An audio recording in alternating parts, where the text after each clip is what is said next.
دوشنبه 5 اپریل هفتمین مسابقه بین المللی گشتینگیری برای دریافت جام رئیس شهر دوشنبه چوربینی بزرگ نوبتی سطحی بین المللی که در قلب تاجیکستان دایر شد.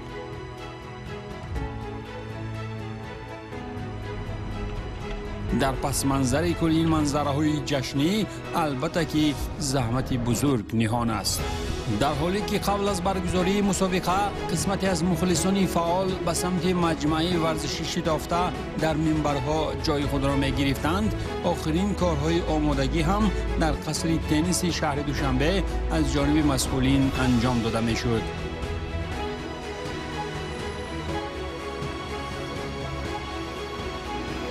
تشریف ورزشگران اشتراکچی مسابقه از کشورهای مختلف به مکان اساسی البته کلاً منظره دیگر داشت. زمانی که ورزشگران مهمان با یک جدیت به سمت میدان رهسپار می شدند، در قسمتی دیگر باشد کلی ورزشگران وطنی را دیدیم که در علاهیدگی به سمت اتاق لباس ورزشی می رفتند. از بعد رسیدن کل ورزشگران به مکان برگزاری سبقت‌های اساسی برایمان امکان پیدا شد تا از آمادگی چند از ورزشگران خارج به این مسابقه محتشم هم پرسان شده باشیم.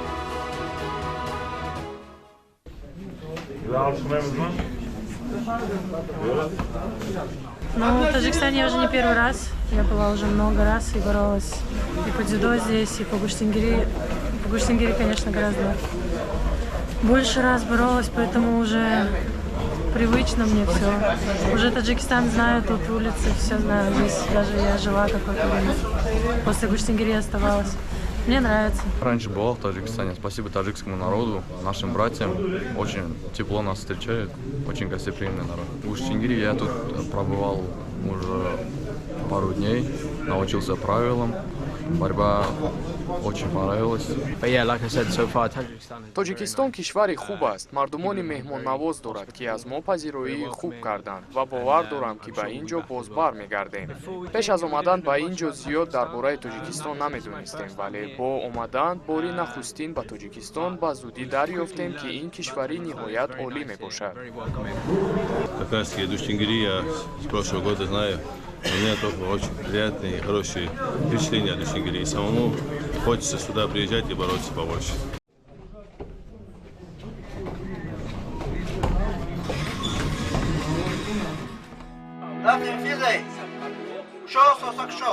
ҳайати мукаммали техникии телевизионии варзиш низ баҳри инъикоси босифати чорабинии бузург дар сатҳи баланд از آغاز صبح بر وقت روز 5 اپریل الکی در مکانی برگزاری مسابقه مشغول کار بود.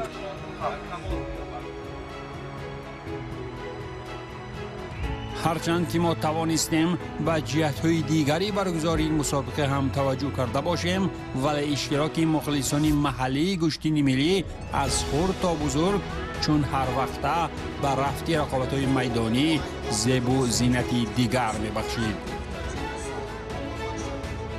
امروز برای دستگیری مربی خود نجمیدین محمدشریف و تالار ورزشی اومدیم. او الکی با دو پیروزی جانباز کرد و ما امیدواریم که امروز نجمیدین محمدشریف سزاوار جای اول می‌گردد.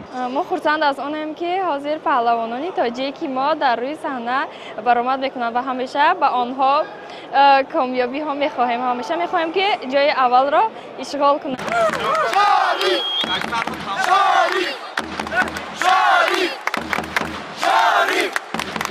شریف! امروز پهلوانان خودمون بهترین پهلوان همشون بهترین پهلوان باشند. در وزن 86 کیلوگرم حق نظرов بهترین پهلوان خودمون به اسم رحمت الله بک فرهادov. در وزن 78 کریمزاد نوروز بهترین پهلوان به حساب می‌رود در اون است که ما از این پهلوان‌ها امید کلان داریم که نه تنها از همش امید کلان داریم که امروز پرچم عزیز خودمون را درخشان می‌نمایند. سین سالم 72 باشد، من حالم مخلصی حالم غیر دل دارم که میدان برام گوشتین تماشا کنم، مردم یک خوشنودی یک سخت وقت خوشی کنم. алакай маротибаи ҳафтум аст ки дар пойтахти кишвар мусобиқаи байналмилалии гӯштингирӣ барои дарёфти ҷоми раиси шаҳри душанбе доир мегардад ва ин навбат маблағи умумии ҷоизавии он $100,000 амрикоиро ташкил дода буд.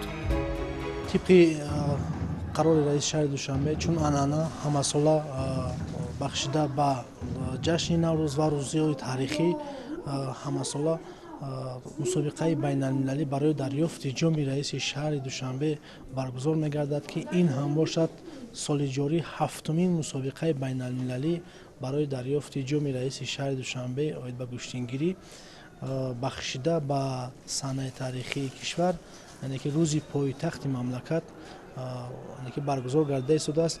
در این مسابقه زیاده از 23 دولت با همراهی دسته فدراسیون بین المللی گوشتینگیری در اینجا زیاده از 100 نفر ورزشکاران از منطقه های آسیا و جهان اشتراک نموده هستند. سطح برگزاری مسابقه بین المللی با جلب ورزشگران خارج از قاره‌های عالم در مسیر چندین سال اخیر جهانیان را وادار می‌کند تا جانب گوشتین ملی تاجیکان توجه ها را باز هم بیشتر کنند. من همچون والنتیر خوشحال از آن هستم که در هفتمین جام رئیس شهر دوشنبه اشتراک نموده شدم. من همچون والنتیر از دانشگاه بین‌المللی زبان‌های خارجی هستم. وظیفه اساسی والنتیری در آن است که ترتیب و انتظام مهمانان را رعایت نماییم و من خوشحال از آن هستم که تا آخرین مسابقه وظیفه‌های خود را به خوبی به انجام می‌رسانم. هفتمین مسابقه می‌باشد که من در اینجا میایم گوشتین‌ها را تماشا می‌کنم و می‌روم. من مخلصی خورشید مجیدوف می‌باشم. خورشید مجیدوف می‌باشم که او غالبیت کند و مدال طلا را به گردنش آویزان کند. پرچم تاجیکستان همون را بالا برداشته برداریم و با دیگر دولت‌ها رفتم مدال طلا را صاحب شویم. رقابت‌ها در این مسابقه بین المللی اصلا در 4 وزن میانی مردان و 1 وزن میانی بانوان صورت گرفته. ورزشگران تاجیک بهر پیروزی در کل وزن‌ها از چهره‌های اساسی دانسته می‌شدند.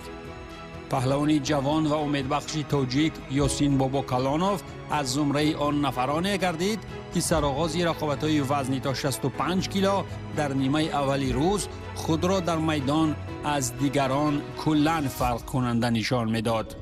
سر از پیروزی نخست ضد تماز مبگرشگیلی گرجی با 3 امتیازی بدن و 1 پهلو، یاسین در ادامه هم توانست مخلصان را شاد و مسرور نماید. ساموئل ایتان از بریتانیای کبیر ورزشگری نوبتی مهمانی گردید که با زور و توان یاسین تاب نآورد و میدان گوشتینگیری را به زودی ترک نمود. همزمان باید اشاره نمود که سلطان پلیو از دسته فدراسیون روسیه هم نتوانست که پیش راه یاسین را در جایزه گیری بگیرد. نفری را که از کنار وقت رقابت‌های میدانی پدر و برادر صاحب نام انگیزه می‌بخشیدند. ما با همراهی فرزندم امام علی و معلم او فاروق صابری رو با دستگیری فرزندم یاسین باباکلانوف آمدیم. برآمده یاسین باباکلانوف حالی ساز خوب رفته دوام شم. خداوند امید داریم که خوب میگذره. And ladies and gentlemen, it should be noted that in our championship today are presented the representatives from 27 countries of the world. مراسم گشاده شوی مسابقه بین المللی گوشتینگیری بخشیده به دریافت هفتمین جام رئیس شهر دوشنبه یک مراسم متنتن و خاطرمان سرشار از نمایش‌های تئاتری بود که البته در پایان قسمت مقدماتی و پیشاروی رقابت‌های فینالی با سینار رنگین به دل مخلصان شادمانی و نشاطی دیگر بخشید.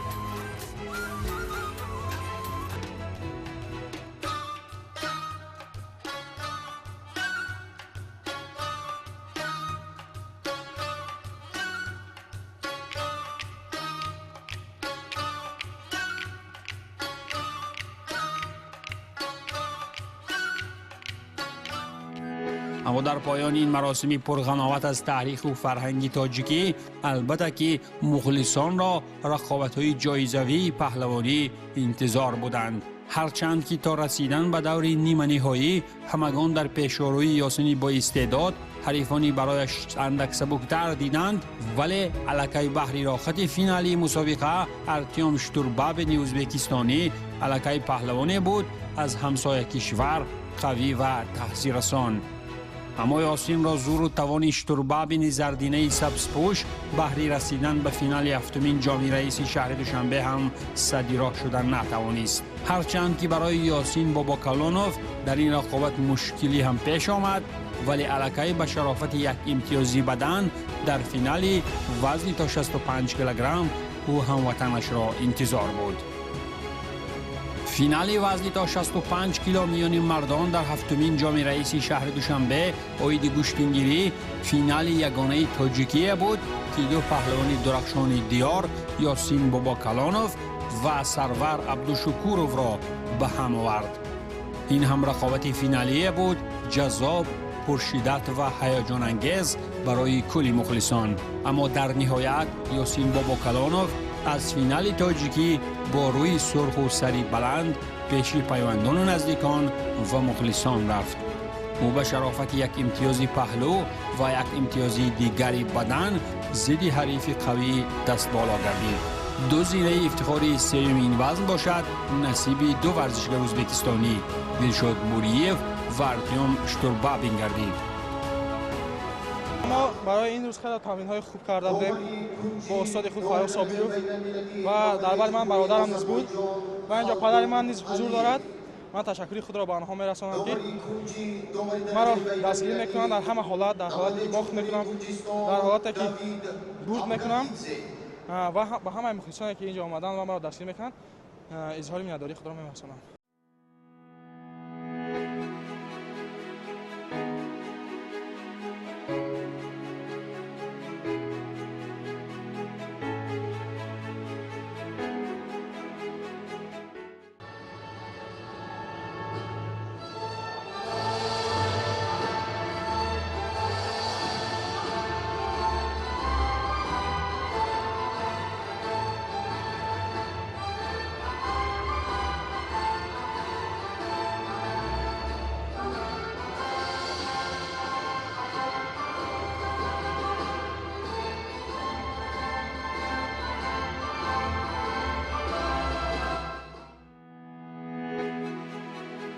هرچند که وقت رقابت‌های وزنی تا 78 کیلو ما اشتراکی ورزشگران دیگری محلی را هم شاهد شدیم، ولی دقت اساسی کل دیار محض به حرکت‌های محمد شریف نجم‌الدینوف نگرانیده شده بود.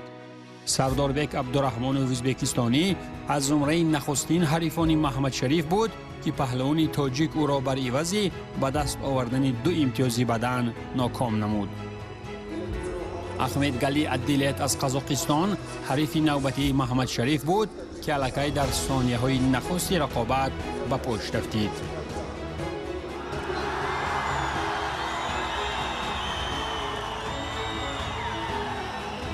در ادامه البته که پهلوان سیر مخلص با لقب خیرس هنرنمایی نشان داد که بعضی حریفان حتی پس از پرتافت این پهلوان مردمی سر بالا کردن نمی‌توانستند.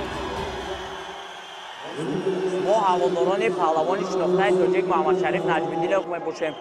ما امروز برای او از نویه فیض‌آباد قصه آمدیم و اون باوری حاصل میکنیم که او جای یکم را میگیرد. پیشگویی از گروه ا احسانوف امید که سال گذشته با همراهی نجم‌الدین محمد شریف در این مسابقه هر دویشان به فینال برآمده و محمد شریف نجم‌الدینوف دست بالا گردیده بود.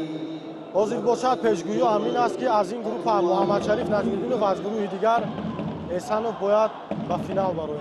طول 2 سال می شود که در ته دست محمد شریف نجم‌الدینوف مشق و تمرین ها را میگذرانیم و این چنین ما به دستگیری او به این مسابقه با شکوه آمدیم. من آرزومندم که استاد من در این مسابقه غالب برآید. همین طریق بعد پشت سر کردن حریفان نسبتش ضعیفتر نفری به قول مردم فاوریت راه سمت فینال پیش گرفت. جایی که او را حریفی پیشین و قوی از ازبکستان امید احسانوف انتظار بود. ولی محمد شریف چون در رقابت فینالی این وزن در ششمین جام رئیس شهر دوشنبه عنوان قهرمانی و جایزه پولی در حجم $10,000 آمریکایی را از دست نداد. این پیروزی مشکل تنها وقتی باقی ماندن 30 ثانیه به انجام وقت اساسی با یک پرتافت دیدنی عملی گردید. کوشش نوبتی از جانب محمد شریف نجمی‌الدینوف چی عمل کردی؟ زیبا را نشان داد و رقیب را دوشان از زمین آورد. انا همین لحظه را همه مخلصون و ما نیز انتظار بودیم. قایم شکرانوف از تاجیکستان و عدیلت احمد گلی از قزاقستان به گرفتن زینه های سیوم دست یافتند. در این مسابقه چگونه دید؟ وزن 78 کیلوگرم خوزمایی نمودم. با 5 حریف خود، حریف‌های خارجی هم بودن. خوزمایی خیلی جالب گذشت. چگونه شما دیده است که دواکوری نیمه‌نهایی با ورزشگر قزاقی و چمپیون جهان است از نمود قزاق‌کورش با پرتافت حلال آن را غلبه نمودم و توانستم که با احسانوف که با چند تاجیک خوزمایی نمود تاجیکان را برید و من خصاصی تاجیکان‌ها گرفتم و توانستم غلبه را به دست آورم. و بار دوم است که من سال 2025 نیز 26 نیز توانستم که جام رئیس شهر جمهوری تاجیکستان را به دست آوردم.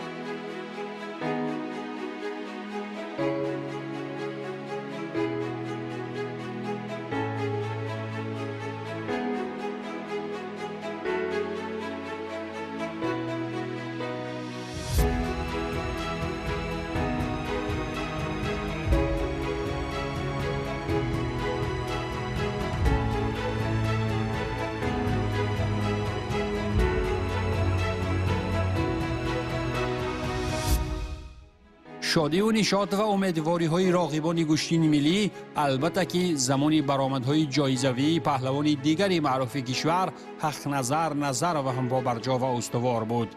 زیرا این پهلوان تنومند ملک زرخیز ایثار زمانی رقابت فینالی ضد احرار زیاداللهی ازبکستانی پیش صف بود، چیزی که به مخلصان در راه رفتن مدال دیگری طلایی به جیب تاجیکان باوری بیشتر می‌بخشید. اما وضعیت در میدان طوری سپری شد که احرار با یک چالاکی خاصه و مهارت ارزنده توانست مقابل حق نظر با امتیاز حلال دست بالا شود.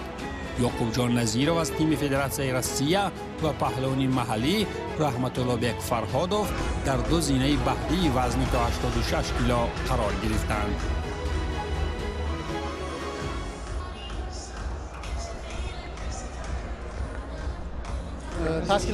ташкиллаштирayotgani uchun kattakon rahmat aytaman. ташаккур барои ташкилии чунин мусобиқа. ман имрӯз якчанд рақобатҳоро гузаронидам ва ҳамаи ҳарифони ман хеле хуб омода шуда буданд.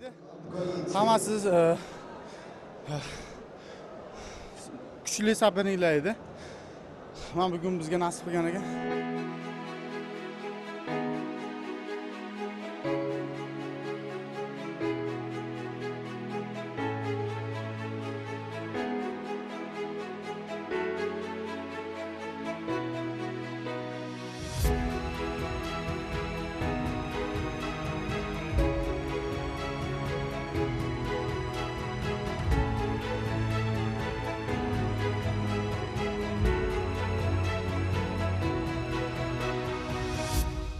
همزمان میانی بانوان هم بحث رقابت‌های جالب و دیدنی صورت گرفتند، جایی که مثل پیشین بانوان از روسیه برتری خویش را نشان داده توانستند. این مورد کمیلا بادورو از منتخب روسیه در فینال توانست که بر قهرمان ششمین جام رئیس شهر دوشنبه الیانا پراکاپنکو مظفریت به دست آورد. پیروزی که ضد حریف قوی با یک مشکلی و تنها به شرافت 2 امتیازی بدن زیر دست آمد. الینا مالداقولووا از قرقیزستان و یولیا گریبیناشکا از اوکراین شامل سگانه بهترین این وزن شدند.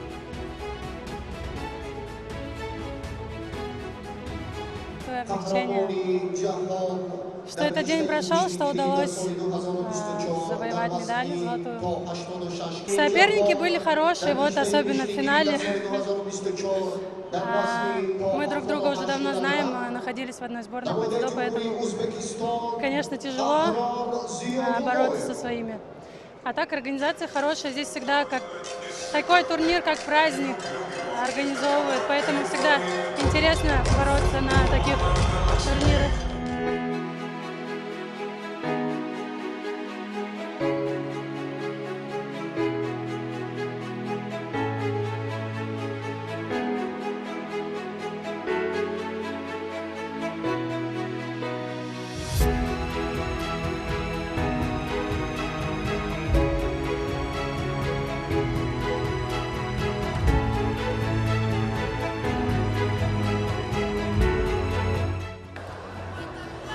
هرچند که در 4 وزن پیشین تنها 2 زینه اول به دست پهلوانان محلی رفت، ولی هر نفری دوستداری ورزشی سنتی، البته که خواستار شرفمندی پهلوانان محلی وقتی رقابت‌ها میان سنگین وزن‌ها بود.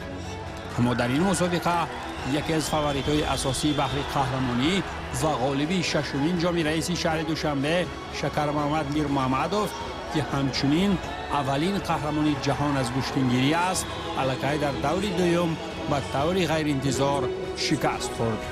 او را این مورد در راه رسیدن به قله شرف پهلوان ترکمن مانع شد.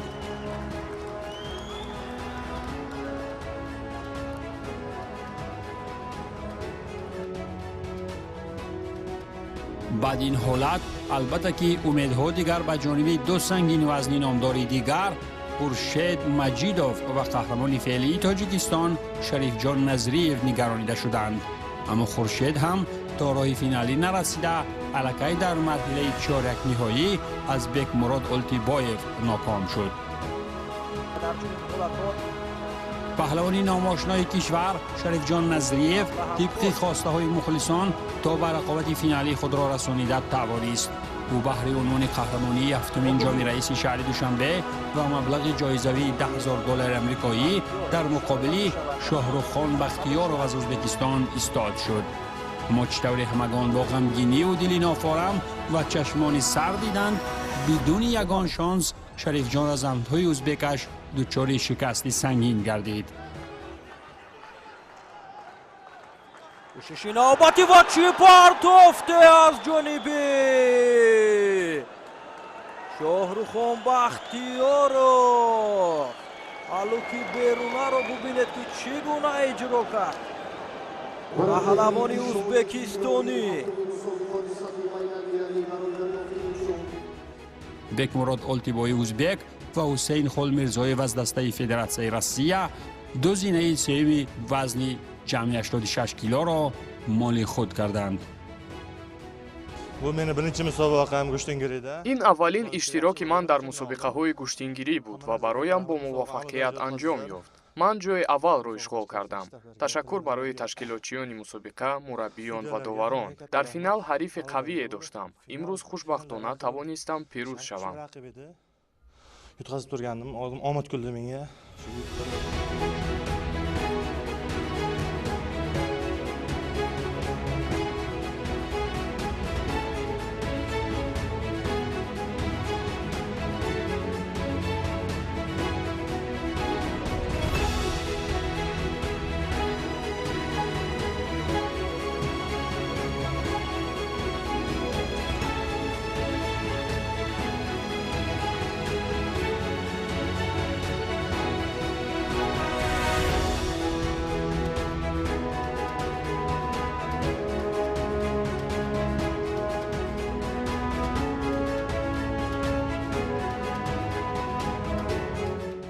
خلاص میتوان گفت که ورزشگران تاجیک در این مسابقه با وجود گرفتن 2 زینه قهرمانی از 5 وزن، همچنین از روی نتیجه های دستوی وابسته به جمع مدال ها زینه اول را اشغال نموده، از قدرت و توان خویش در ورزش سطحی بین المللی سر و صداها بلند میکنند.